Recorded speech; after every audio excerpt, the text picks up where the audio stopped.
just me and you, Ben. Happy Thursday. I'm back. He's back. He's back, baby. It's Great, good to see your rosy face Thank you very back much. on my screen. And where and I've I'm had the house sure, painted, it looks even more rosier now. I'm sure everyone in the chat shares my sentiment. Everyone in the chat, welcome back. The host with the most. I can now kick back and relax again because Charlie is back in Well, the you say steering that. wheel. So obviously, thanks to everyone in the chat that's shown support over these last couple of weeks. Very much appreciated to all the messages you sent me on Instagram and Facebook and also on YouTube. So it's very, very much appreciated. Now, this was going to be the comeback show to end all comeback shows. It was going to be me. There was going to be Ben. There was going to be Andy. There was going to be Tom.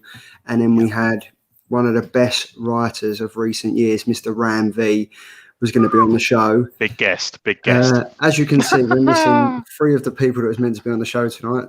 No Andy, no Tom, and no Ram V. Now, Ram V, Ram. We don't know where Ram, he is. where are you, mate? We've been messaging him all day. He's seen the messages. I think we've been ghosted by Ram V. We hope that he's okay. Get on Twitter now and get on Instagram now, and can you all slide into Ram V's inbox and be like, dude, you're supposed to be on the Killer Comics show right now. This is what happens. So, like, obviously, we've been speaking to him. He's been well up for coming on the show. He's reshared all the posts and everything like that. We can only hope that he's okay. To be honest, to be fair. In all fairness, I think we can only hope that he's okay. But it's good to be back. I've missed doing this show. I've missed you guys. Well, you know what, Charlie? Let's. I'll give James Tinian a text, and we'll get him. We'll get to come on last minute. But this is kind of we're just going to kind of have to just go with it now. It's going to be a hangout. This was the show. It was all set up just for Ram V. So we ain't got no comic reviews tonight. We can touch on the comics. Let's touch on comics. Let's touch on comics. Let's touch on TV. Then I was thinking before we do that, should we just jump into? I mean, you guys have been doing an amazing segment while I've been gone. So I'm quite interested to find out if I was there.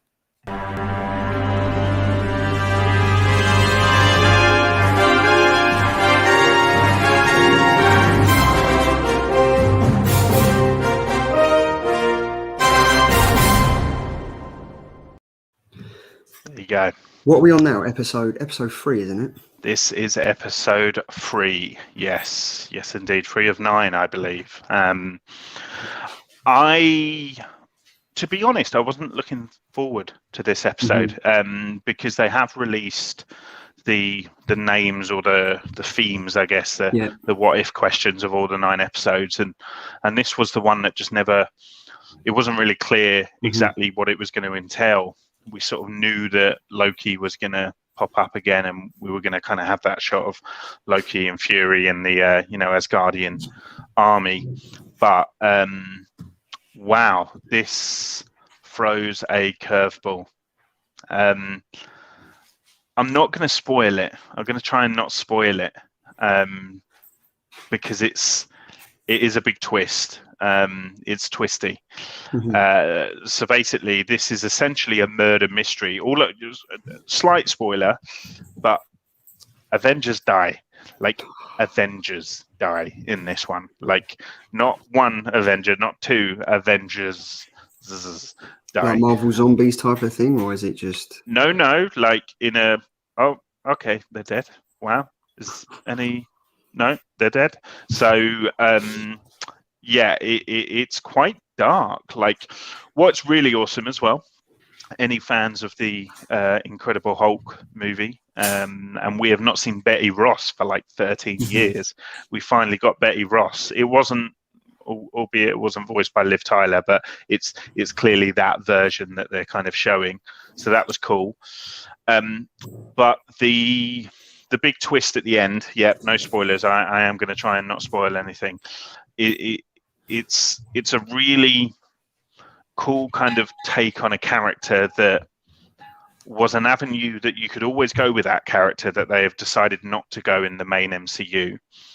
And they've kind of experimented with here. And for me as a comic book fan, it's not one of my favorite storylines, but it's a storyline that I always find very intriguing. It has a lot of kind of significance, historical significance. So it was very interesting to see them kind of take a version of that character and put it on screen. But as always, the animation is just bar none. Like it's just so, it's stylized, but then at other times feels like really rooted in reality. Like it's weird.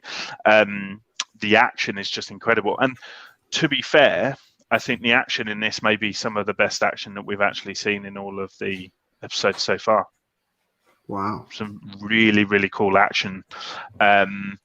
So yeah, I love Agent Carter. Like I just love that idea, and I love Peggy. So I think that's my favorite in my heart. But then the T'Challa one, I think, was maybe the best episode, if I'm looking at it kind of from the outside in. But this is good. This is good. It's by no means a bad episode. It's still incredible, original, MCU lover. It'll definitely satisfy you MCU lovers. So yeah, it's a hard one to talk about without giving away the big twist at the end. So maybe what we can do is let's give you guys a week, because I know you're busy. Let's give Randy a week and he might show up. Let's hope so. Any red receipts? Any red receipts? No, nothing. No. We haven't had anything. He read the StreamYard invite, and he gave me a love heart to that, but I think that's as close as I'm getting to him. I mean, all I can actually hope is that he's knee deep in the new Venom script, and he's kind of just chugging away in and around his face. I mean, because let's be honest, like he's written some incredible stuff. We've got like Layla Starr, which is issue 5 comes out next week. We've got the new Venom run that came out. We've got a glimpse into that on Free Comic Book Day. That comes out in October with Al Ewing. That's going to be sensational. Graffiti's Wall, which was an awesome read. And do you know what I liked about that is that in every single chapter, it was a different character just playing the part of a different. Like an anthology. Yeah, so it was really good. And what he's kind of done with Layla Starr is that he's done that, and without repeating himself, he's written a new story for every single issue. Because at the end, it follows on, she dies, and then we start again. Now, obviously, we were going to go over this when he will show up, hopefully, fingers crossed. This is Let's stall for some time. Look, this is how long you've been off. You haven't said hello to the chat. Who's in the chat, Charlie?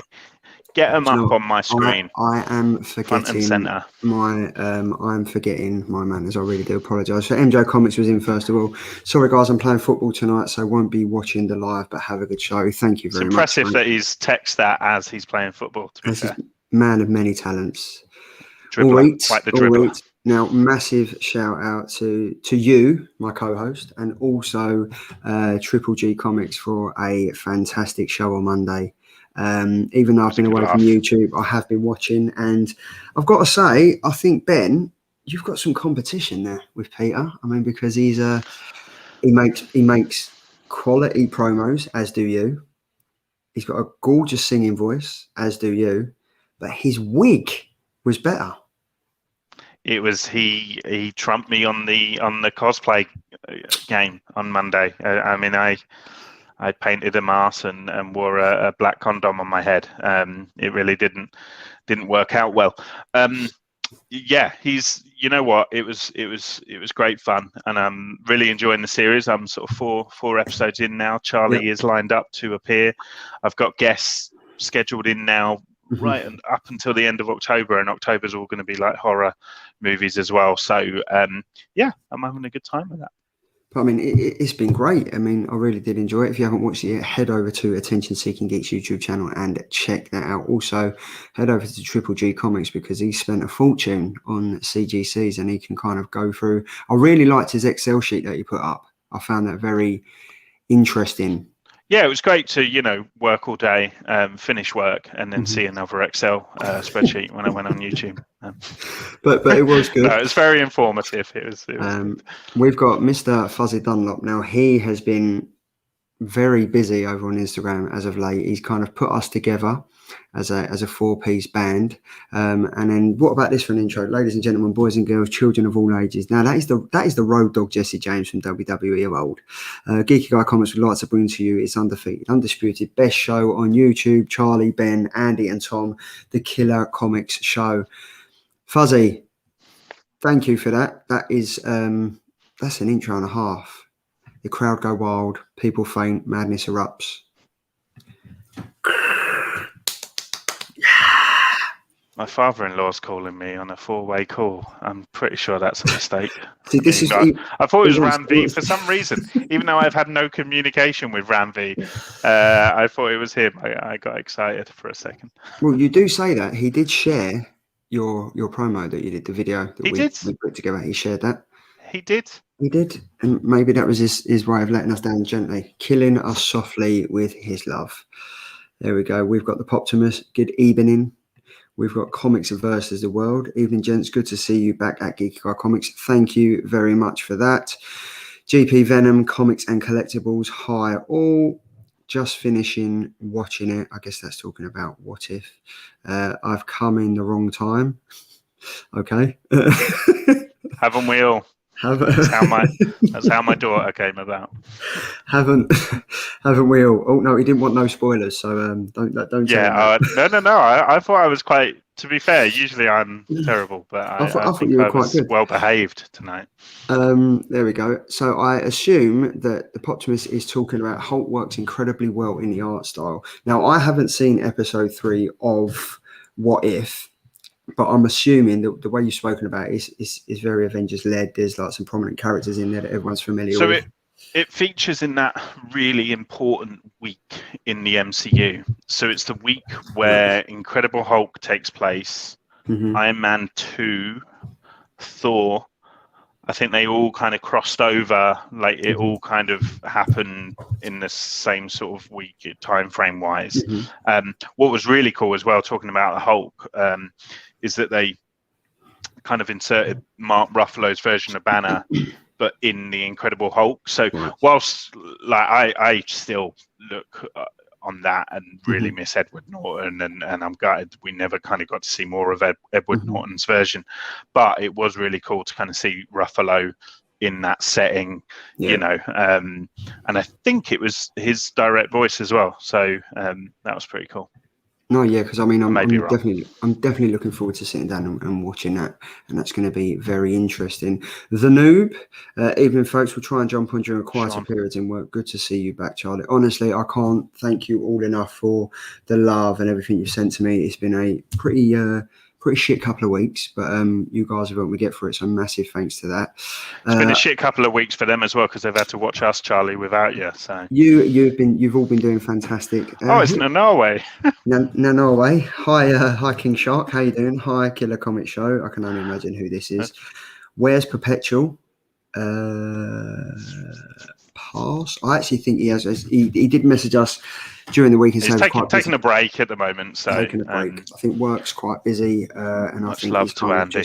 Much love to Andy, as we always will do. We will send our love. So I mean, what else can we touch on? I mean, I think we can mention one thing, that next week we will have. There was a comment that came out from Boom Studios called Dark Blood.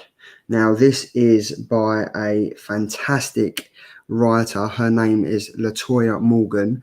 Now, if you are a fan of The Walking Dead TV series, she's one of the main writers on The Walking Dead TV series, and she has also come back for season 11, which you can now stream on Disney Plus. New episode every single Monday. But she's going to be on the show next. Writer of Dark Blood. Yeah, writer of Dark Blood. She's going to be on the show next Thursday at 9 p.m. Hopefully, she appears. Hopefully, she comes on. But I mean, I think maybe it was my appearance that kind of, maybe they got starstruck and didn't want to come back. It happens. Do you know what I mean? So, as Fuzzy has asked if it's likely we'll see another Hulk movie anytime soon. You know what, Fuzzy? I think it's the question on a lot of people's lips, especially mine, because I'm a massive Hulk fan. There are legal complications, I think, with Hulk and where he sits in terms of kind of ownership. I think it's with Universal. There's some stuff still going on, and that's why they couldn't do a Hulk movie, and that's why Hulk is featured so prominently in like for Ragnarok and things, rather than that being a Planet Hulk film. Yeah. So I'd love to see one, but I don't know if Marvel are allowed yet, to be quite honest. He is already confirmed to appear in the She-Hulk series. So whether that will kind of... I mean, I would love to see a version of like... is it Maestro, the sort of old... Yeah, the old kind of old evil Hulk. That's kind of something that I would be quite interested in seeing, especially because he's kind of in this Professor Hulk role at the moment. Or even go the opposite route and do like a Joe Fix-It, like he kind of gets the Joe Fix-It like persona and gangster grey Hulk. That would be... I think Joe's a great character, though. I think what Al Ewing has kind of done is great. And I think... Sorry, just seen a comment that's given us something to talk about. Yes. Did you guys see the Spider-Man trailer? What did you think? Oh, of course we did. You can't have a comic book show and not have seen that at least 10 times. It's you know what? It's been viewed more than the Endgame trailer. It's like completely broken records, I think. Dave Collects, welcome, mate. Thank you so much for joining us. WTF, what is going on here? Before I break stride with Ben, it's live. Yeah. This is what happens. We go live and we just roll with it. All four of us are professionals. We kind of do this. The three guys have been looking after the channel while I've been absently minded, and this is it. We're back now. Life happens. Things happen. Jobs, personal, everything gets in the way, but we're still here. We're still going to give you a show as best as we can, as long as we can. We've got stuff to talk about, but yeah, massive shout out to everyone in the chat. Thanks for being here. It's like lighting a fire. Like it's like we've lit in the Ram V firework, and unfortunately, it's ballsed up and just fizzled. It's fizzled out. But you know, there'll be other fireworks in the future. Right, Spider-Man. Yes. Okay. So, a lot to unpack. I do think the internet is reaching a lot with this trailer. Massively. Like, it's like, he has hairy arms. The man slamming down the paperwork. It's Matt Murdock. Matt Murdock confirmed. It's the same tie. It's the same shirt. Come on. Everyone wears a white shirt and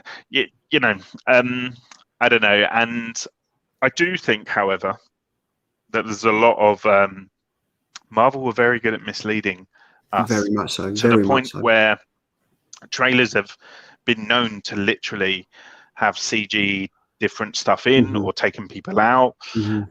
Something Jason Parker said on his reaction video with MJ Comics, I found very interesting. When Alfred Molina, that's the big reveal at the end, comes out of the smoke, and it's a de-aged Alfred Molina as Doc Ock, and he says, "Hello, Peter." JP said, how does he know it's Peter Parker?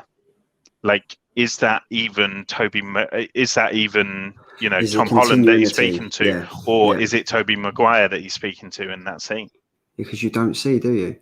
Because you don't see. That could just be Tobey Maguire that he's speaking to. It might not even... The way it's set, that could technically be anywhere. But yeah, I mean, the pumpkin bomb and the laugh... I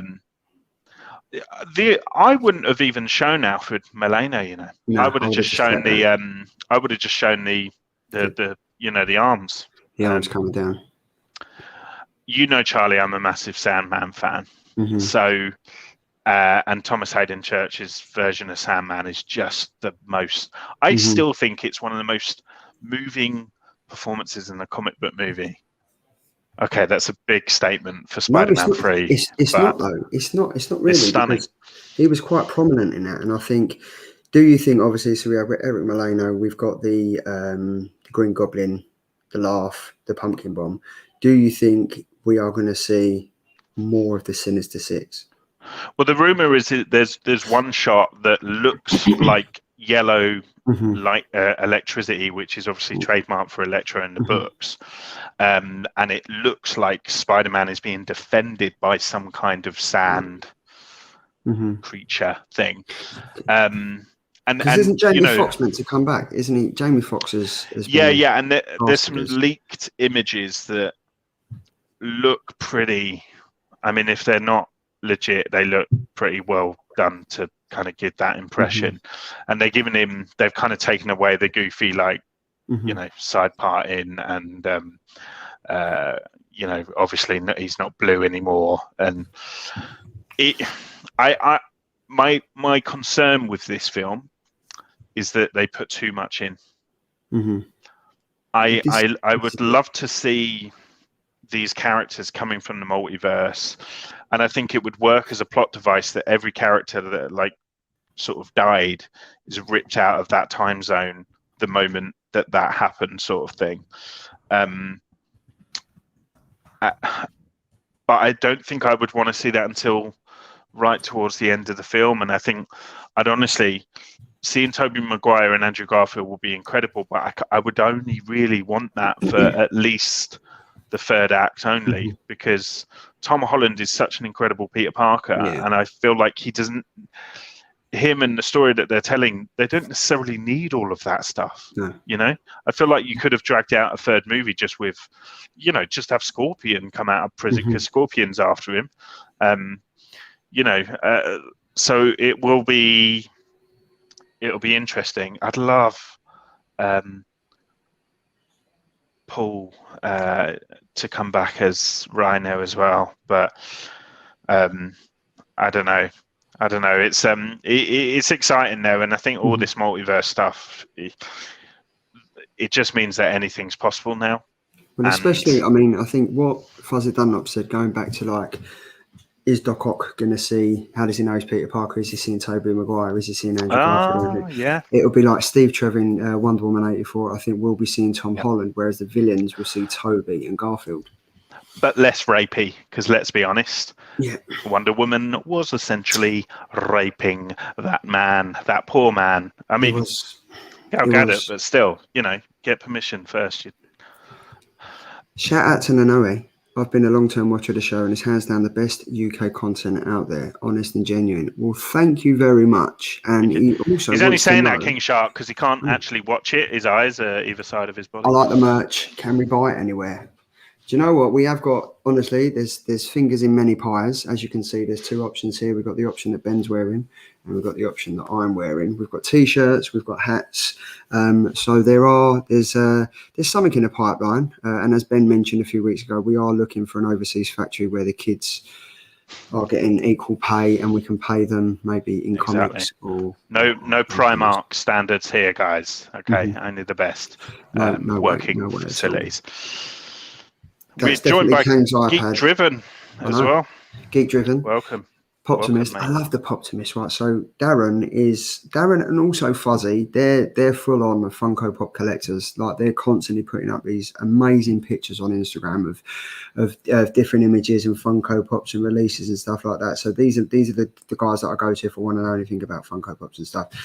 But I think due to this show, they're slowly converting over. And I know Andy has been speaking to Fuzzy. I think he reached out to Fuzzy and the Poptimist regarding the Judge Dredd Funko Pop that he wanted. So there's a lot of things that I know the Poptimist now is very into comics. I know Fuzzy's tuning in every single week buying comics and stuff like that. So it's definitely really good to see when these guys watch the movie trailers, they kind of relate everything back to the comics and they tie it back to the TV shows that happen. And the Poptimist now, that's definitely Kang's pad that he's casting the spell in when it blows up. I'm looking forward to seeing Kang. Interesting, and I think this is the joy of it now, because there is so much going on. Is that there's just so many. I mean, I've seen theories that Doctor Strange is Mephisto. He's not Mephisto, but there is the interesting theory that Doctor Strange is actually the dark version of Doctor Strange that we're going to be introduced to in What If, and that character has somehow transferred himself over to the main continuity, and that's quite that's quite an interesting idea. I don't think that's going to be the case. I think Doctor Strange is just a reckless, arrogant, like, you know, he doesn't behave himself, you know, like, so that whole thing with him winking at Wong and stuff, like, that's not. I think that's just him. He just pisses around with magic, doesn't he? That's always been his way. He doesn't. He's an amateur. Yeah, I mean, I think it's going to be great. I think the fact is, I think Luke from Hydra Collectibles posted that is he Mephisto, where he's getting cold and jumping from the fire. I mean, I think he's not. He's not. Also, that makes no sense. Like he literally lights a fire with his hands, and yet he can't get rid of the snow that is everywhere. While we are here, I think we might as well just literally jump into it. So, if you guys are ready.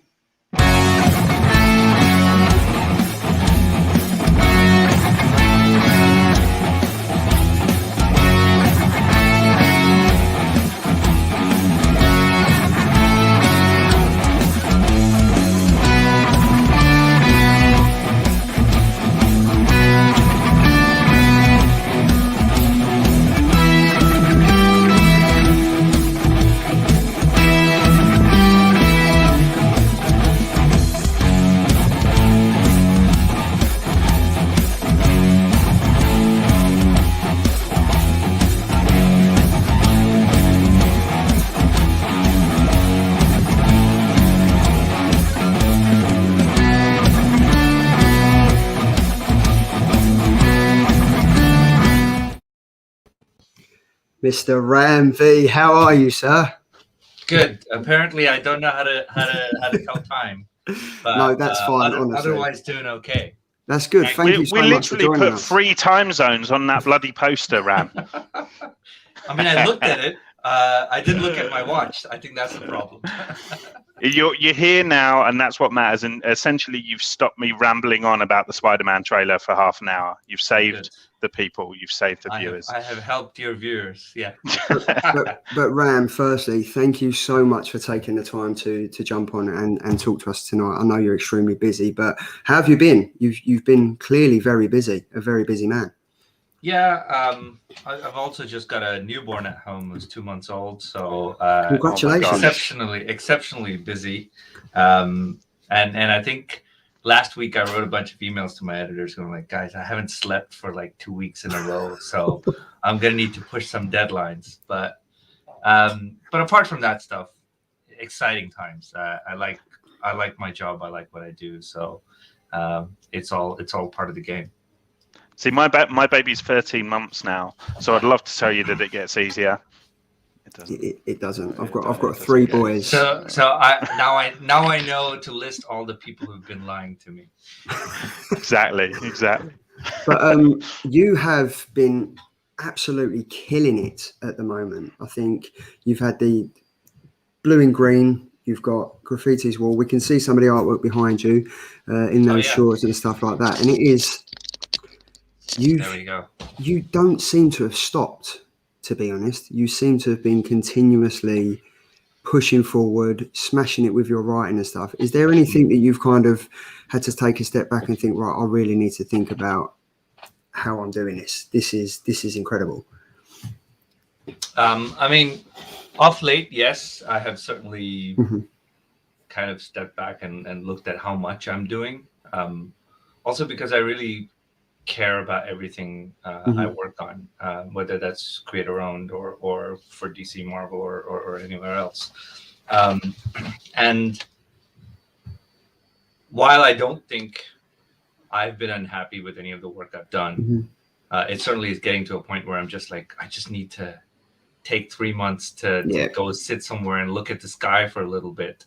And you know, it's also a matter of like the pandemic and all of that complicating things. So yeah, of late I've kind of looked at what I've been doing, and I might be having some conversations in that regard. But when I started out, I think 2016, I self-published my first book.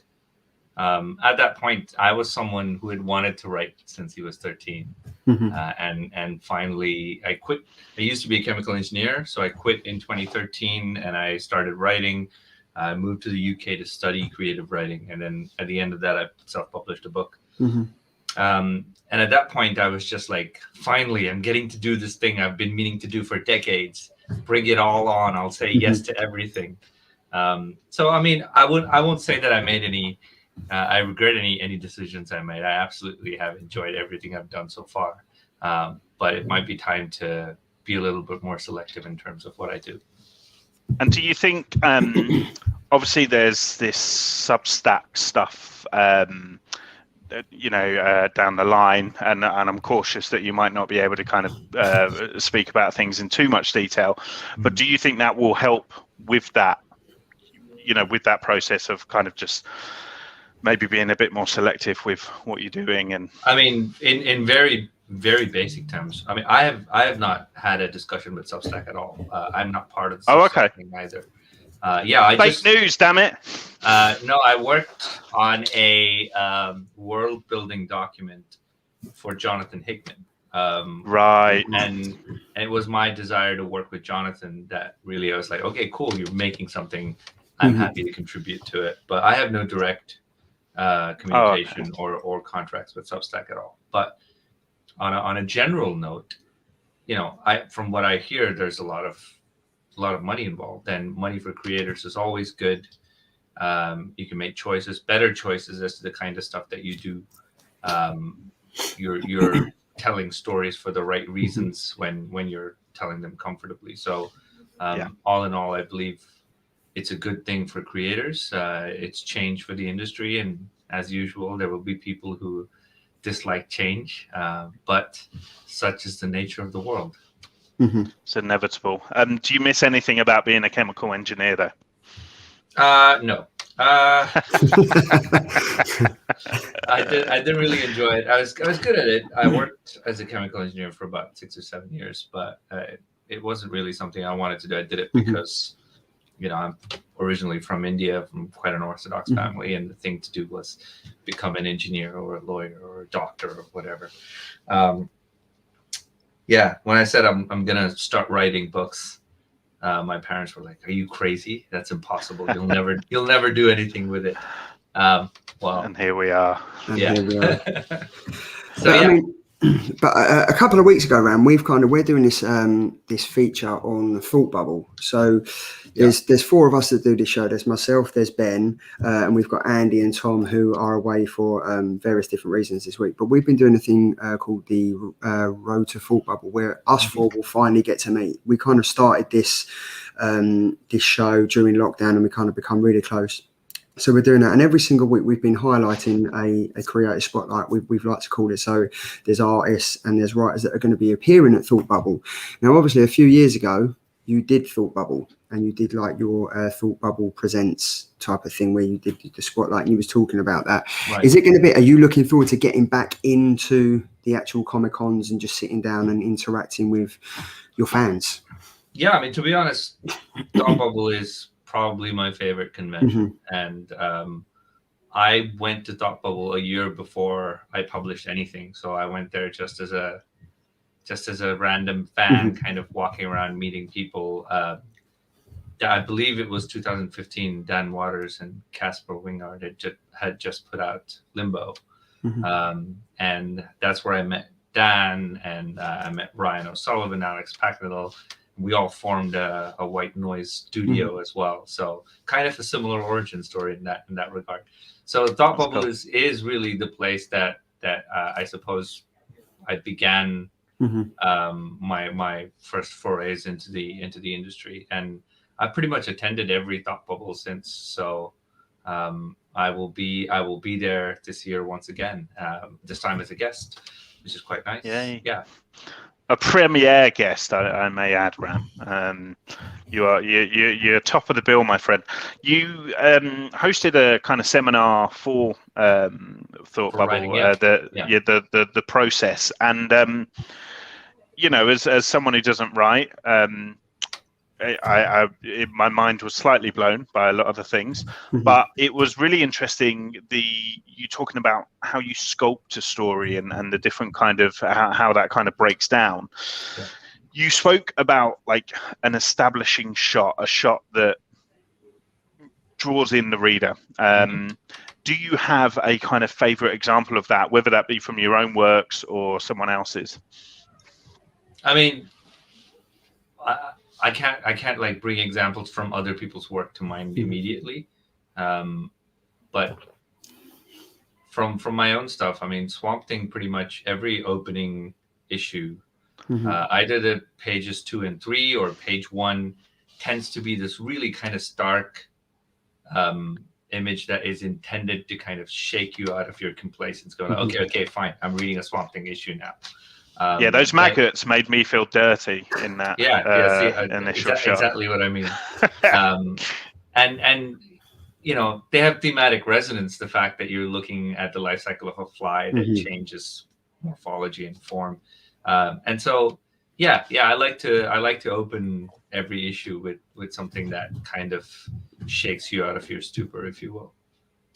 I mean, they're not particularly establishing shots, but they're kind of opening images. They're your manifesto. Here's what the rest of my issue is going to be. Yeah, maggots.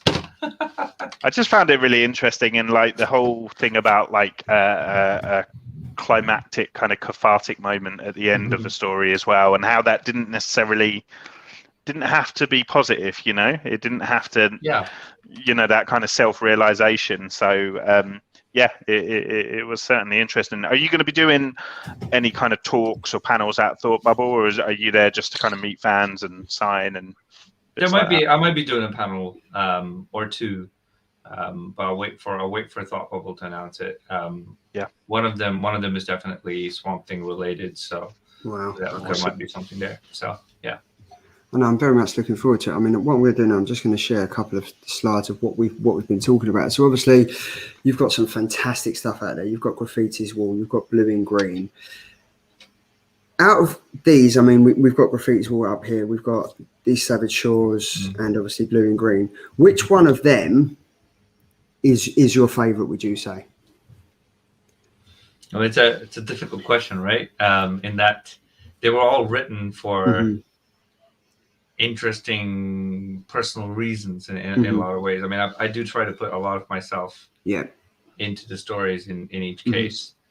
So instead of, you know, saying favorites, I suppose I'll say Graffiti's Wall is probably the most intimate story of the lot, in that it does genuinely connect to a lot of parts of my childhood. A lot of things in there are things either I experienced or I watched other people experience when I was a kid back in Mumbai. And so that one's probably the most intimate. These Savage Shores is me kind of critiquing modern contemporary views on India and colonialism in its past, and wanting to talk about those things without directly talking about those things.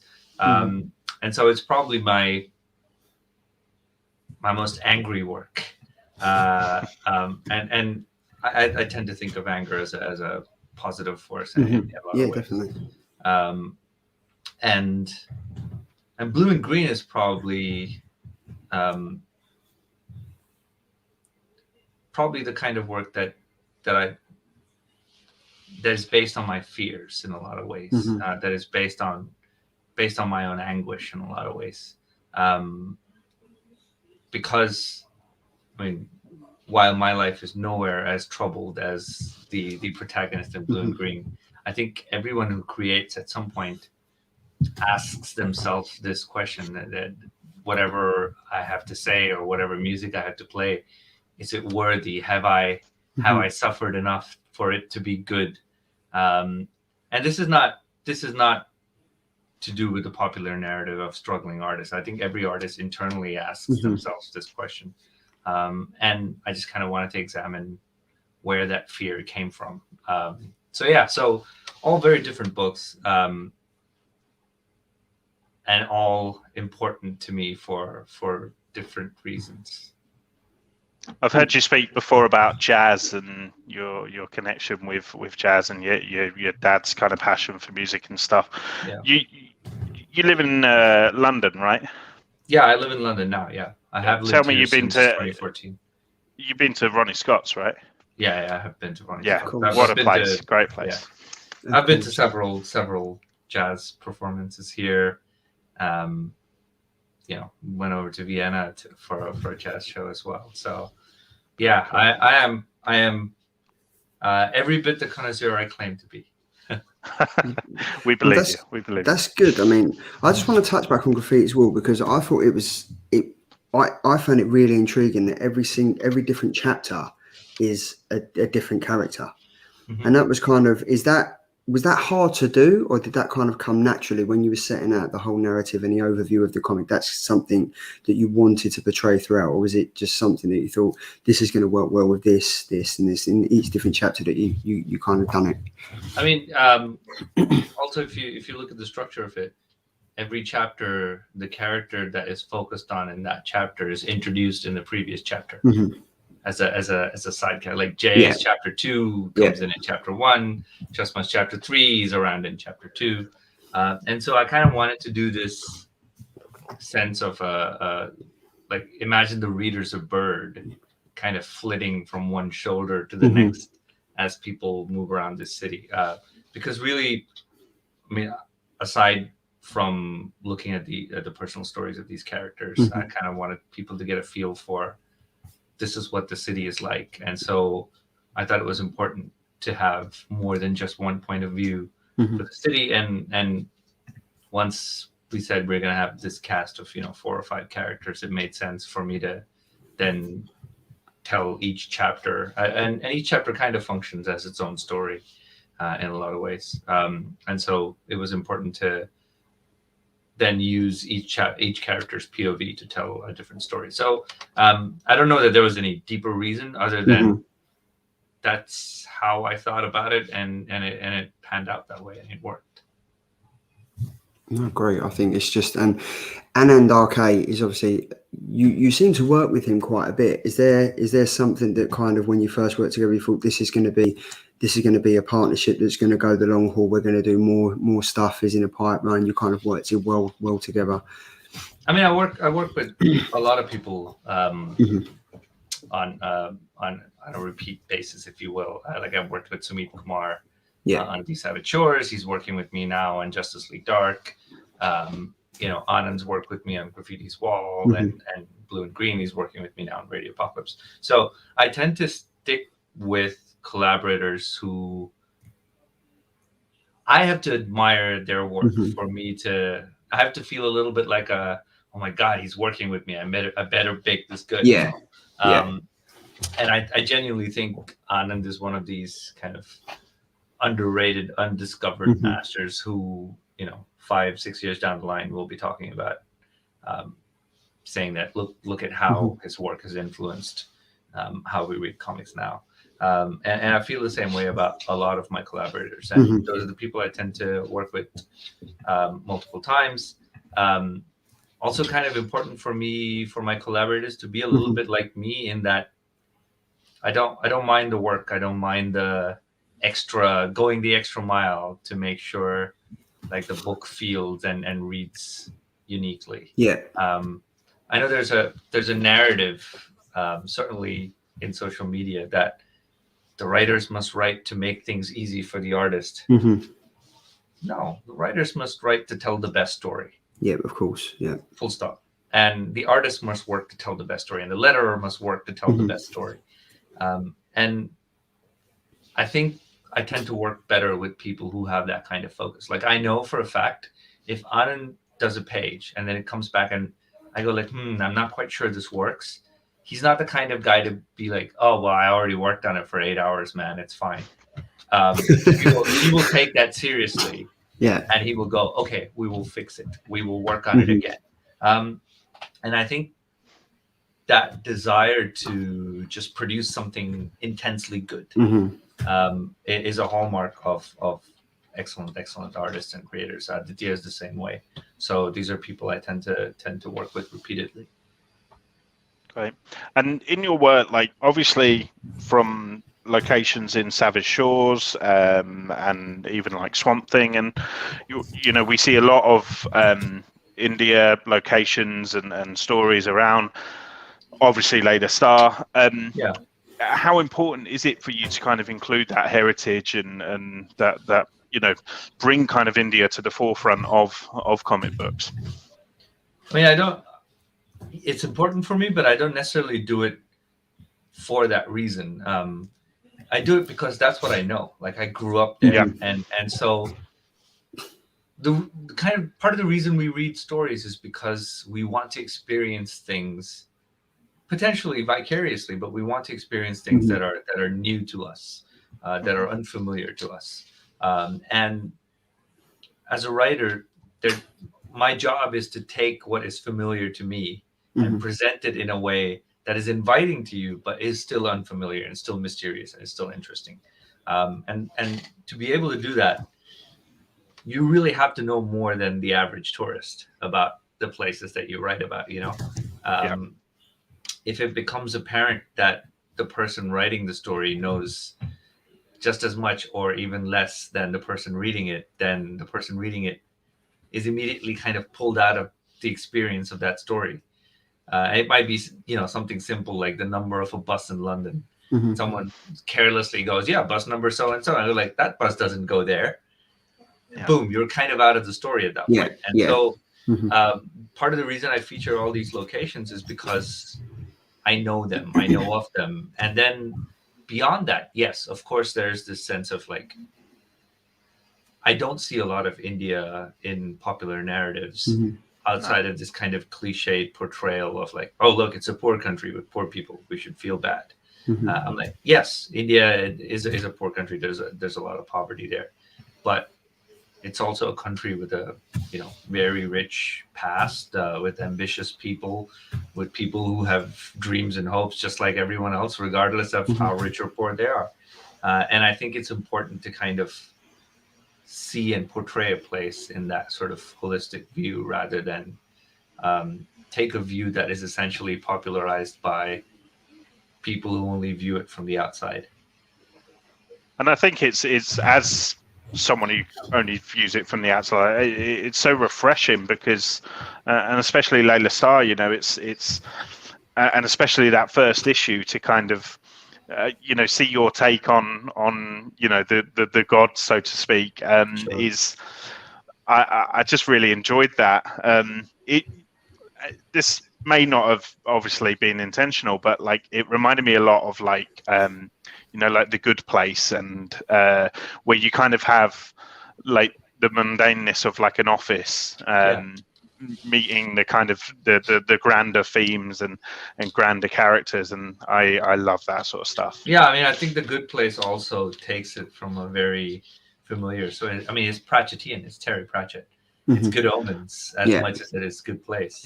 And there's certainly a lot of Pratchett in those first couple of issues in me writing it. So yeah.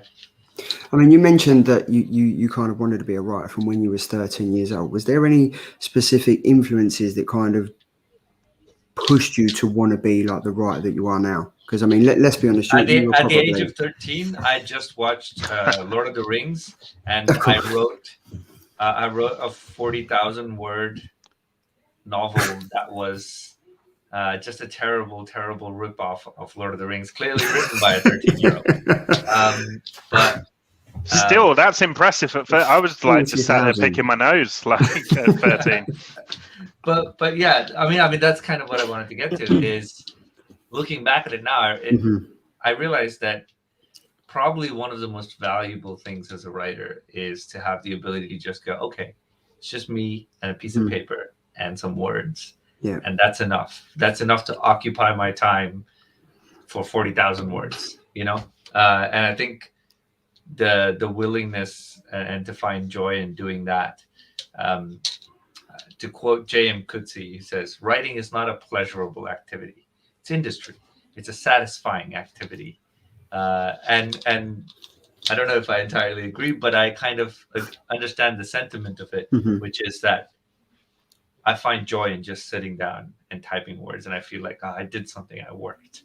And yeah, I've had that since I was 13. So I suppose that's very valuable to have as a writer. And then in terms of major influences, I think this is apparent in a lot of my works, but Neil Gaiman is certainly a big influence. I think I kind of my late teens, early 20s, I spent a lot of time reading pretty much everything he had written. And then I kind of, at least in terms of comics, graduated from there to, Neil was recommended to Karen Berger by this guy called Alan Moore. Let's see what Alan Moore did. And then I read, or I'm still reading pretty much everything Alan Moore has done. And then I read that Grant Morrison criticized Alan Moore's approach. And so I read, okay, let's go read Grant Morrison. So really that was that sort of Vertigo, late 80s, early 90s, Britwave, if you want to call it. That's the influence that got me into comics.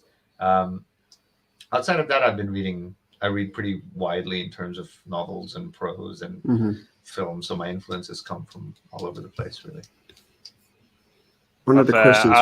Sorry, go on, Charlie. Go on, Ben. I was just going to point out, like, that just fed onto what Ram was saying. Like, with all the projects that you have running, it must be difficult to maintain your focus and not let the quality drop, which you certainly haven't. What do you do to try and maintain the focus and keep the quality of writing so high? I try to make it all character centric, and I try to make every issue sort of emotionally resonant to the character. And I might be writing multiple projects, but I'm writing very different characters in all of them. So there's never going to be a point where my Swamp Thing feels like my Catwoman, because they're entirely different characters. And so I think in turning the focus to character-driven drama in each of these books, regardless of whether it's horror or sci-fi or street-level crime, it all has that element of being focused on the internality. And that helps because then you are, in some way, you're embodying the character that you write. You're kind of getting into that mental space of like, this is who I am now. And so that helps. Having some measure of discipline helps. And I think just being very clear on your craft, because regardless of whether you're incredibly inspired to write Swamp Thing on one day, or you're just like, oh my God, I need to finish this issue on another.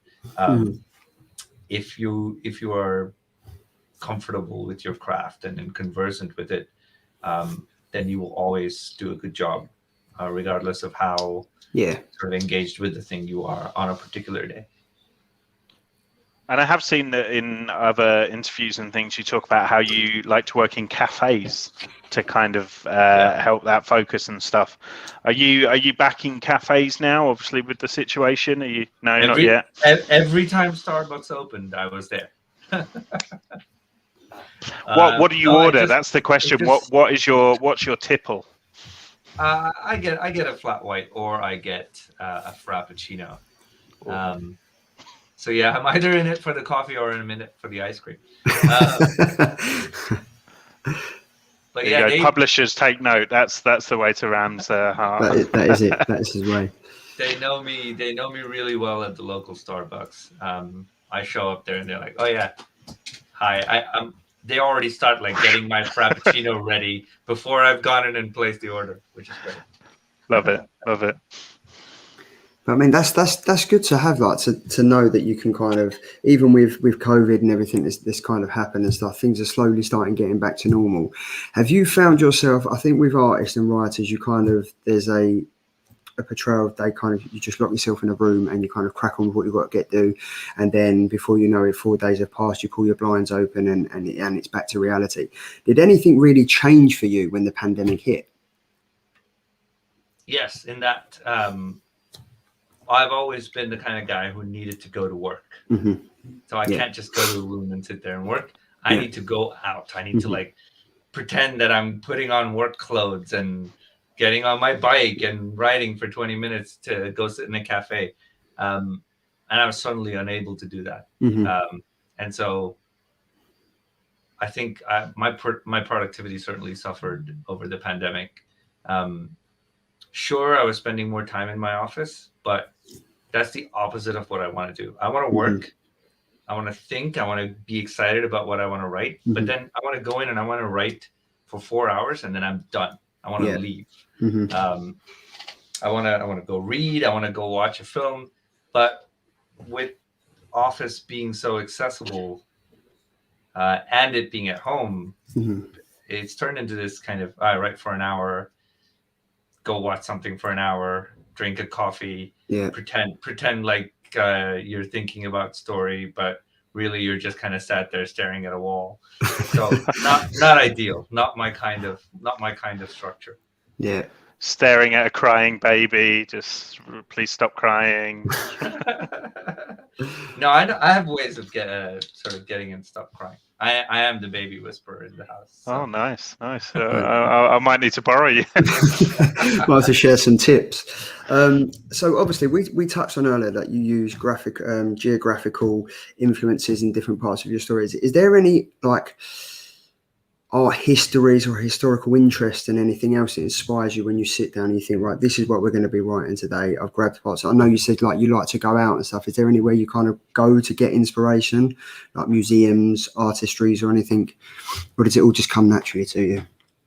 I don't think naturally is the word. I think my brain's just wired to constantly keep going. Oh, what if that was a story? What if that was a story? And I'll give you an example. I was watching a Netflix documentary. I won't say which one because I don't want other people to get the same idea. Nice. But I was watching a Netflix documentary, which is like the driest, like a very scientific documentary. And 15 minutes in, I realized that my mind had just wandered off. I wasn't watching the documentary anymore. So I have no idea what's actually going on the screen. In my brain is this story about a scientist who's lost his wife, who is actually works as an astronomer, and there's an odd story or romance angle between his research into certain cosmic bodies and his inability to cope with his grief. And lo and behold, 15 minutes later, I have like a spine of a story that I guarantee you in 2 or 3 years, I will be working on it. So like, I know Wow. So is that an exclusive then? Can we call that an exclusive, guys? Guys, you heard it here first. An exclusive reveal that Ram as a writer has certain ideas that he turns into stories. Wow. No, there's the scientist story. We'll do an exclusive variant cover, and you heard it here first. We'll see if he is still if it's still the same story by the time I get to it. But yeah. But I mean, that must just be great, just to be able to sit down and watch a TV show and then think 15 minutes later you've got the basis of a book. Like that's how incredible like your writer's mind must be to just think of stuff like that. Do you ever think just even before I was a writer, I've always been like that. I got in trouble. I'll tell you an anecdote. My mom was called into school by a teacher. It was clearly not a very good teacher, but essentially she called my mom in and she said, "Does your son need to go see like a therapist or be at an institution or something?" And my mom's like, "What? Why?" He's like, "He's always like half here and half not here. Like he's always daydreaming." And like, lo and behold, this is what you get when you always daydream. I continue to exist that way, function that way as an adult. If you show me something and it engages my brain in a different direction, that's it. I'm gone. I'm sitting there. I'm looking at you, but my brain's just like, yeah. How many times has that happened during this interview? Be honest. No, I'm joking. Don't answer that. Don't answer that. I fell in love with the character Detective Dean Hadley from your Catwoman story. Oh, I'm sorry. I just fell in love with it. Obviously, these days with like multiverses and the continuity, non-continuity, have you got kind of aspirations of maybe where you'd like to see that character go, or what direction if it was taken anywhere? Have you read the latest issue of Catwoman? Don't tell me. I only read 9 like yesterday. Oh, right. Okay. So he appears in 9 and then he appears in 25. He's become a running character from issue 25. And now he's dead, isn't he? I'm sorry to spoil it for you, but end of issue 34. I'm actually heartbroken. Well, that was kind of the point. So I'm glad. There we go, glad Ben. it That's just for already you. had the It's just for effect. you there, Ben. There we go. Spoiler warning. We always throw up the spoiler warning after we've spoiled stuff. That's the Killer Comics way. That's the running joke. But we've got, Is there any I mean, questions in the technically, chat, it's not Charlie? spoiled anything because the issue is out. So Okay, No, there we go. yeah. it's I like it's that. on you I like if you're that not mentality. reading. If you're not It's always reading, on me, Ram. It's yeah. always on me. now Andy from Andy is one of the members of the Killer Comic Show, so he's busy tonight. But Blue and Green is hands down one of the most beautifully written books I've ever experienced. Is the main character's pursuit of creative genius in any way like the journey for writers? I mean, I kind of touched on this before, in that I think it's one of those. Sometimes you write stories that really fundamentally touch on existential questions. Like Matrix is so successful in a lot of ways because it asks the question that everyone's asked: what if I'm actually just in a dream world, in a simulation? But it takes that question seriously and asks it. And I suppose Blue and Green is impactful in a similar way because it takes this question of, have I experienced enough to genuinely be able to have something emotive and artistic to say about this experience? And I think that can become quite a serious obsession for artists, writers, creators of all sorts. The need to develop some kind of emotional authenticity. In that, I don't mean, yeah, you can learn about a place by visiting it, by going and sitting there. And that gives you a certain kind of authenticity when you write about it. But how do you authentically write about bad relationships? And on occasion, you're picking from personal experiences, and then there are people who will genuinely put themselves in bad relationships to experience it, so they can pour it into their art. Which is why you find, historic instances of artists and writers and creators all being terrible people to be in relationships with. So I think there is something there. I don't want to romanticize the idea of the struggling writer or struggling artist too much, but there's certainly the specter of, have you suffered enough, sitting on the shoulder of every creator on some level. That's a great question. That's a very thought-provoking answer. Because it's sort of blown my mind a little bit, and also, I also might use that as an excuse with my wife now. Like, I'm just, this relationship is such hard work for you because I'm experimenting. Well, you have to be creating something. Then you have to show her, like, the reason I'm so terrible is because I'm writing. That's why I do it now. Creating the best weekly comic book themed YouTube channel there is around. Excellent. Maybe yes. not. Well done. Thank you. Put that on the poster. Definitely put it on the poster. Ben, I mean, I was supposed to be plugging stuff now.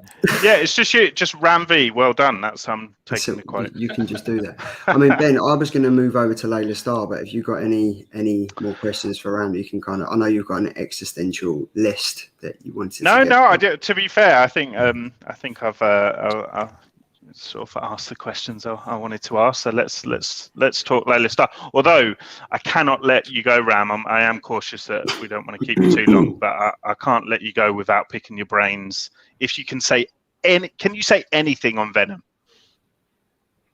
Anything? Anything in regards to what? Ask me a question and I'll tell you if I can answer it. Well, let's ask us some questions. What we'll do, I'll answer them if I can. Let's touch on Layla Starr, and then as Ram's parting gift, if there's any questions in the chat regarding Venom, Ram can kind of sign off with that. So I mean, right. So let's touch it. Boom Studios, the many deaths of Layla Starr is incredible. Like, it is a sensational read. I think one thing is certain in life: we're born, and one thing is for certain: we're going to die. Now, where did that idea from creating a story about life and death, essentially within Mumbai, come from? How did that even come around? Was you watching a Netflix TV series and thought, yeah, this is going to be... No, actually, there's a rich tradition of historical Indian stories with the idea of, like, the god of death comes down to Earth to spend some time amongst mortals. And I think there's this tradition in a lot of fairy tales as well that I mean, if you go back and look at Sandman, it's precisely that, right? The god of dreams decides to come down to our level and hang out with us for a while. And so I think that structure has always existed. And I've always wanted to tell stories about death. I know that sounds like a morbid thing to say, but death as in Happy Thursday. Death as a cultural artifact is super interesting because the way Americans think about death is very different from the way Indians think about death. It's very different from the way people from Africa think about death. And so here's this universal concept. It truly is universal. Everything, not only on Earth, but even outside of Earth, everything will die at some point. And yet we all relate to it on such individual, cultural, societal bases. And so I thought that was really fascinating. And I've not seen what I want to say is the Hindu idea of death, but really I've not seen my kind of thoughts about death portrayed in a story before. And so I kind of wanted to play with that, you know, yes, death is sad and difficult and hard to deal with, but it's also beautiful. It's also part of the reason why everything else around it is so beautiful as well. And I think very often we tend to look away. And one of the best quotes I've heard about good storytelling is the great directors, the great writers, the great artists, they never look away. Even if there's something difficult to talk about, they will never turn the camera away. And I think that was kind of part of the motivation behind writing the story. Obviously, it wears its influences on its sleeve. Day Tripper is a big influence on Let Us Star. I don't know if you guys have read Day Tripper, but it's a Fabio Moon, Gabriel Ba comic about a guy who writes obituaries who dies in every sort of every chapter of that story. So I kind of wanted to use that. Motif, but in a different way. Yeah. And like with the story, we're obviously due the 5th issue next week, I believe. Yes, it was supposed to be out on the 25th. I don't know what happened, but yeah. So probably is that because I turned everything in late? Hey, we'll let you off with the circumstances. Life happens. Is that due to? Are you rounding things off there, or is this the end of the first arc? Or No, I may just not have done my research. Is it due to kind of? It's the end of the story, and you know, I think this story in particular, given the subject matter, would be a bit of a cop out if it didn't end. So yeah, no, I'm terrified though, because the second issue, like, really, I found it quite a moving experience, and I'm a little bit worried what you're going to hit us with on the final issue. I feel like I'm going to come out with like an existential crisis, like after the 5th issue. Well, hopefully not a crisis. This one was actually cathartic to me to write. Wow. Okay. Like I got misty-eyed writing this issue, going like, "Oh, it's the last issue." Gosh. But you know, that's not to say. I mean, it might go out to people, and people might just be like, "This is sappy, melodramatic shit." But we'll see. I'm gonna get like a box of tissues like ready for when I read it. My wife might raise an eyebrow, but trust me. I mean, so far, except for These Savage Shores, pretty much every other book, I've had at least one DM from someone who's just been like, "You made me cry reading this book," and so I will wear that as a badge of honor. Now, I thought issue number 4 for me had quite a significant big reveal, because obviously for people in the chat, if you haven't read it yet, it's not a spoiler because issue 4 has been out for about 4 weeks now. Obviously, the sub main character is obviously Darius Shah, Asar. And obviously we find out in issue number 4 that he finds out who Layla Starr is, and that his wife's died, and then it kind of ends with his son coming down asking Daddy what's happening, and then Layla Starr makes a run for it. Issue 5's coming out next week. Now obviously on that cliffhanger we kind of find out everything that's going to come to a head.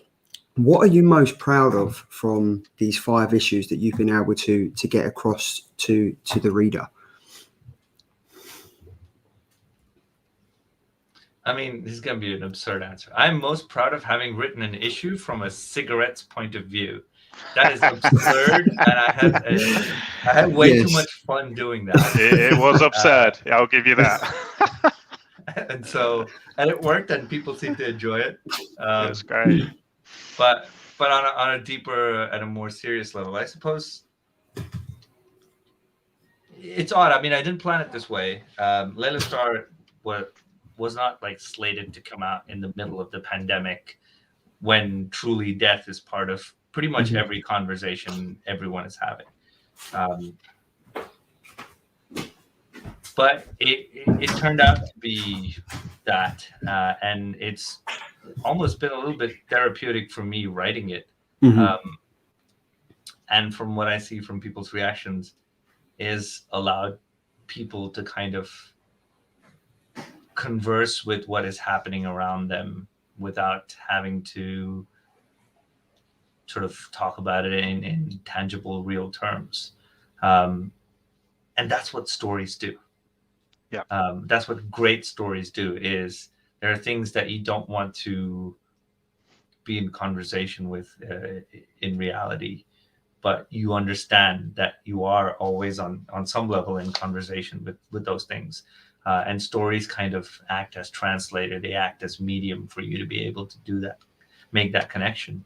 And I suppose that's the thing I'm the most proud of, which is people being able to broach this subject and think about it and talk about it and sort of work things out for themselves through the medium of reading these stories. Yeah, because I think Andy is touching it quite well. A panel from Layla Starr has given me hope through loss that I've experienced. If life's an exercise in making memories, no one really goes away as long as they are remembered.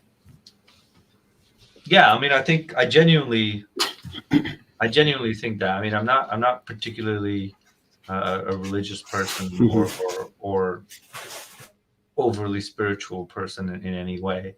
But I genuinely think that is the afterlife. The afterlife exists in the minds of all the people that you touched. And, the memories, they're not factual truths. They're contextual stories that people have refined and made up in their own heads because it fits in with what they want to remember. Yeah.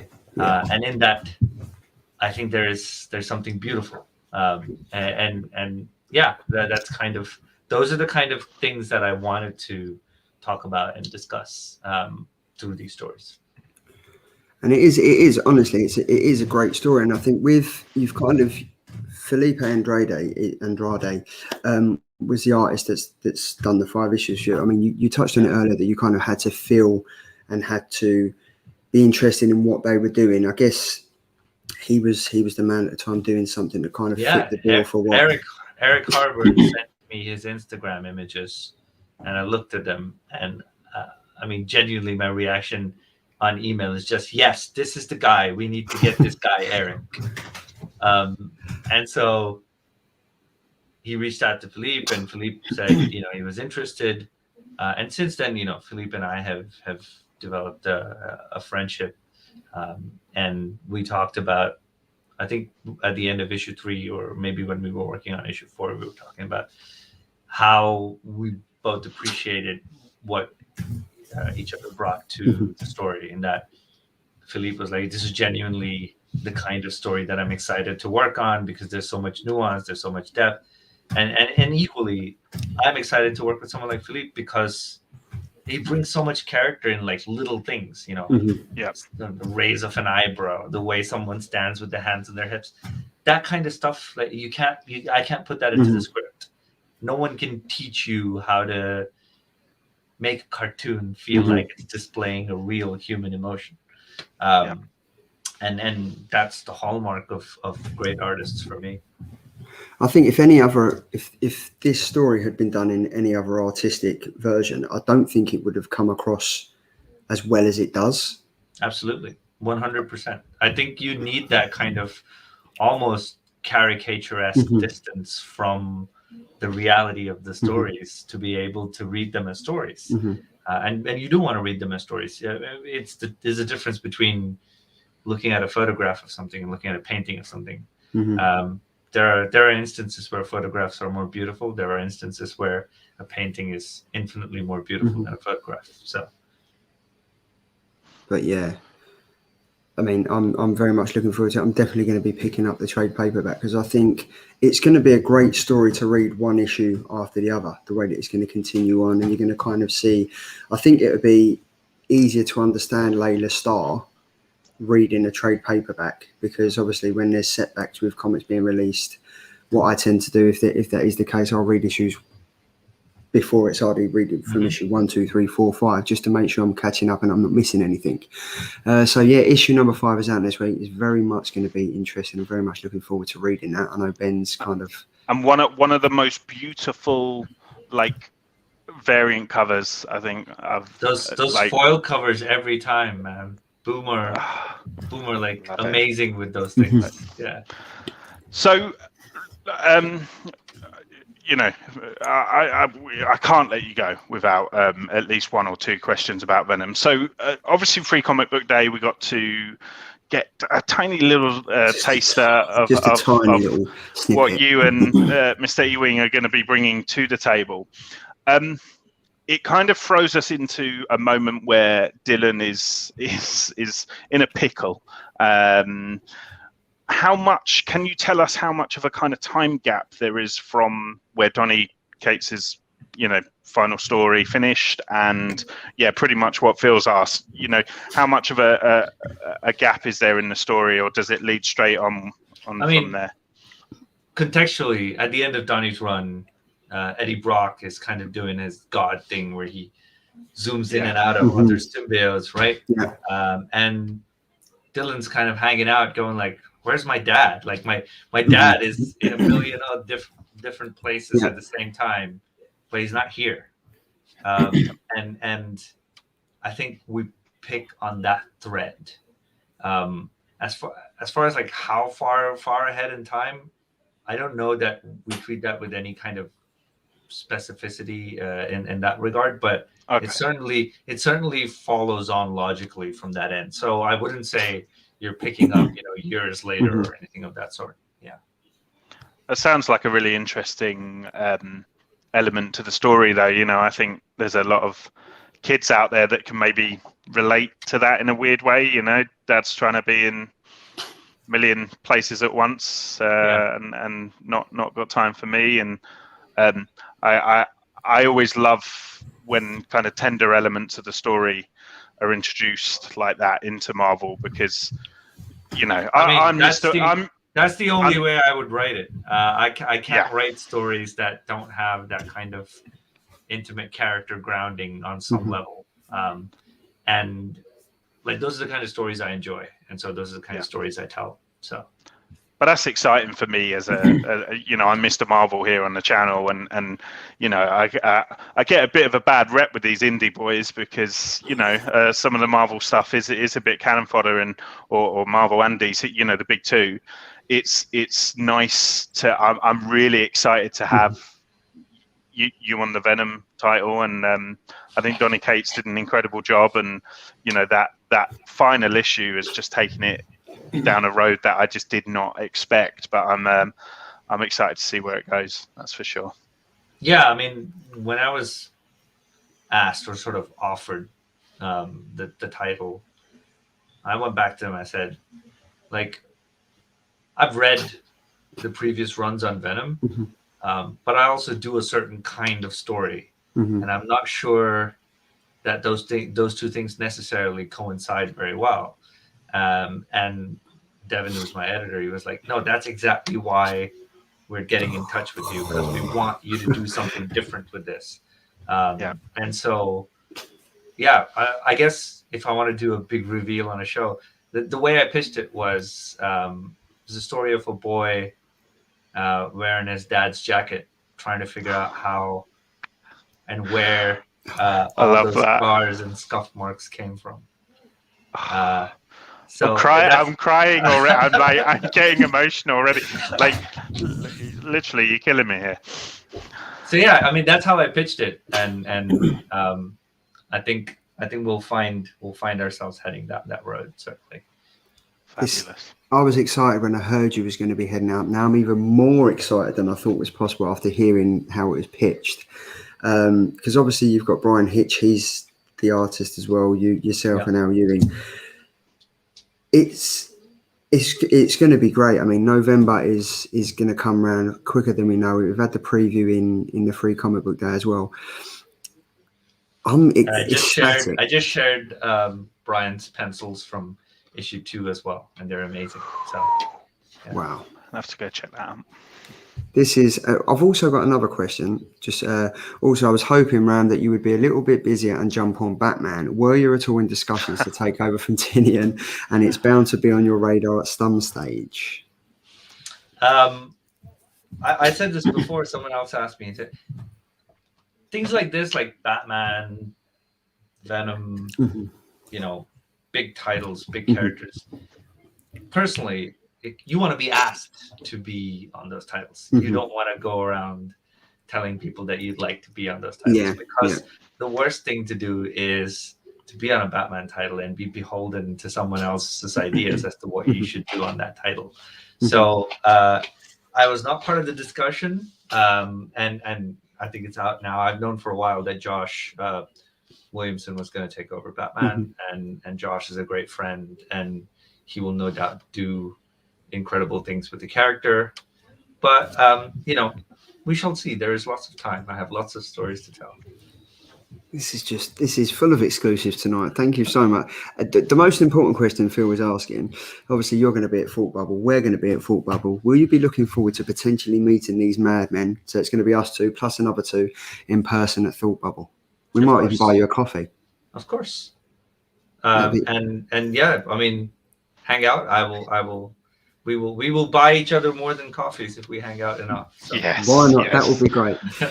Now, I've noticed there's a picture missing from behind your head. Is that set up for anything specific? Is there going to be a little Venom picture going there next time we have you on the show? There will eventually. This is the way it is, because that's it. I just had only 11 titles and not 12 when I put this up. That would do my OCD, and I'd be like that every day. So I really need to write another book. Yeah. Now I'm sure there'll be Venom up there. There'll be at least 2 other creator-owned books up there. Well, you've got Radio Apocalypse, which we haven't even touched on. Radio Apocalypse. I've got a book that will be out from Dark Horse as well, and then potentially 2 other titles, one from DC, one from Marvel. Oh my gosh, you have been busy. Extremely busy. Those are slated, but we'll see when they come out. We just had a comment from Leon Russell here saying, given where Case's Venom left off, I think Ram V is the perfect choice to write the title. I second that. I think after the way that I've just heard it's been pitched and the snippet we was given in Free Comic Book Day, I wish it was November now. I really, really do. Because I think it's going to be incredible. Radio Apocalypse. For the people in the chat that haven't really heard about Radio Apocalypse yet, have you got a few minutes just to go over the premise of that story? Yeah, it's the story of the last functioning radio station on the planet. The way this one was pitched is I had a weird and obscure thought about, if the world were to end next week, what would I put on my mixtape? And the entire comic is essentially my mixtape. It's meant to be read with music. Each of the issues are based on song titles that are probably on my mixtape. And then obviously there's the thematic connection to, it's a post-apocalyptic world where there's a settlement called Bakerstown, and there's a radio station that's run by 4 people, 4 madmen running a radio station at the end times. And it has odd resonance again. This is a story that Anand and I have been trying to write and tell for the past, I don't know, 4 or 5 years. And then all of a sudden it's coming out now, right after the fact that as soon as people were locked in on the pandemic, the first thing they did was went out to their balconies and sang opera and played music for each other. And it's such a powerful thing. I think this idea of broadcasting to strangers in desperate times. I think there's something, again, very fundamentally human there. Any Backstreet Boys on featured? No. No Backstreet Boys. No, actually, this is going to be really strange. It's going to be really old music for a lot of people because, see, I grew up in India, and Indian pop culture at the time had this really weird phenomena where it was always caught in a time warp about 20 years before or 20 years older than where everywhere else was. So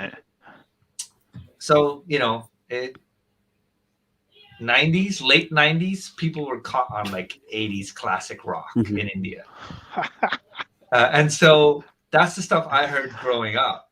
And while I have, eclectic taste and a wide taste, these are not songs that I'm going on like, these are amazing songs that everyone should listen to. These are songs that I'm going, these hold value for me because I would want to listen to them one last time.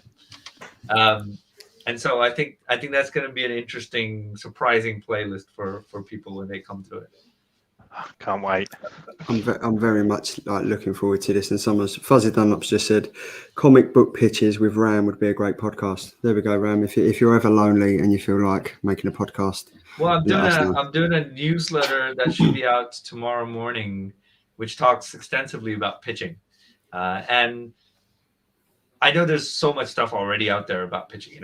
Write a one-page thing, right? No, I'm talking about why are you pitching?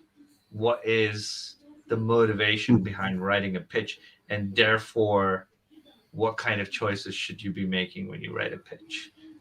So it's less about the functional craft and the parameters of pitching, and it's more about like, what are you trying to do? Are you auditioning? Are you convincing an editor to take your book? Or are you trying to present your story in a concise way that delivers factual information or emotional information? What are you doing? And so I am discussing all of that. And so subscribe to my newsletter. Well, how can people do that? How can people find that newsletter? You can either go to my website and subscribe there, and I'll transfer you over to my MailChimp list. Or you can search for Fly by Soul on Twitter. FLYBYSOUL. And if you find one of my newsletter tweets, click on the link and it should I'll give you the choice to subscribe somewhere. I think on the top left or top right. Awesome. Well, the pitching definitely works for me because Leon Russell's obviously heard about Radio Apocalypse. I'm intrigued by that. I've just placed issue 1 in my Forbidden Planet basket. So there we go, Ram. You have another fan to add your extensive list of followers and subscribers and everything like that. But thank you so much for coming on, Ram. It's been amazing having you. My apologies for being late. Oh, do you know what? Not at all. It's a live show. Life gets in the way, and you've got a newborn baby that is more important than talking to us two misfits about comics and what's coming up and stuff like that. I will definitely make it up at Thought Bubble. So, yeah. You heard that here first. So we are going to hold Ram to that. Milky bars are on you, Ram. They are, but Ram, just as a goodbye, is there anything that you would say to up and coming writers that would be important to kind of do if you kind of want to hit the heights of being a great writer like yourself? Where would be the first place to start? Focus on being very, very, very, very good, like quality. I know when people give advice on getting into the industry, it always tends to be like which events to go to, what editors to network with, how to format your pitches. All of those things are secondary. They're all important to learn. They're all important to figure out eventually. But if you're struggling, it's not because your pitch was 5 pages where it should have been 4. If you're struggling, it's because you need to tell more stories. You need to figure out more how these stories work. Like, I always like to go back to a Ray Bradbury quote where he said, "I recommend that every writer writes 1 short story every week of the year. That way, at the end of the year, you will have written 52 short stories." And he says, and I love this part, "I am yet to meet a person who can write 52 bad short stories." Which is great. It's so That's hopeful, right, yeah. right? It's amazing. That is true. I took that advice to heart. Like, I have so many written and unpublished things sitting in my hard drive, because rightly they're not well made. They're poorly made, but that's what got me here. And I think too many people focus on all the stuff that goes around the writing, whereas the real focus should just be on, like, figure out why great stories work the way they do, and just write good stories over and over, and do all the other stuff, but focus on this. Well, that's just, I mean, the comments in the chat. This was great, guys. Fantastic chat, Ram. Cracking job, chaps. Can't beat a Thursday night. Thank you. I'm glad people enjoyed it. Been away from the scene, but that was a great listen. All the best with everything, Ram. And I think I second that. You are absolutely killing it at the moment. I'm very much looking forward to reading Radio Apocalypse. Very much looking forward to reading Venom. Very much looking forward to queuing up at the bar when you buy the drinks for us at Thought Bubble. And it's going to be great. So thank you once again for taking the time to come on the show. Who cares that you was 20 minutes late? Who cares about that? It's fine. It's what happens. Don't worry about it. We can all pitch in and buy you a new watch. But trust me, it would have been worse if you didn't come. Like, you saved the day by attending. You did. Yeah, I'm glad. I saw the message and I was like, oh man, I crap. But it's all right. But thanks for taking the time. Thanks for everyone in the chat joining us again for another killer comic show on Thursday night. As always, we will be back next Thursday at 9 p.m. and we might have something else in store for you. But guys, thank you very much. It's good to be back. Thanks to Ben, the attention seeking geek, and thanks to the very busy, very amazing writer, the one and only Mr. Ram V. So thank you very much, guys, and we will see you next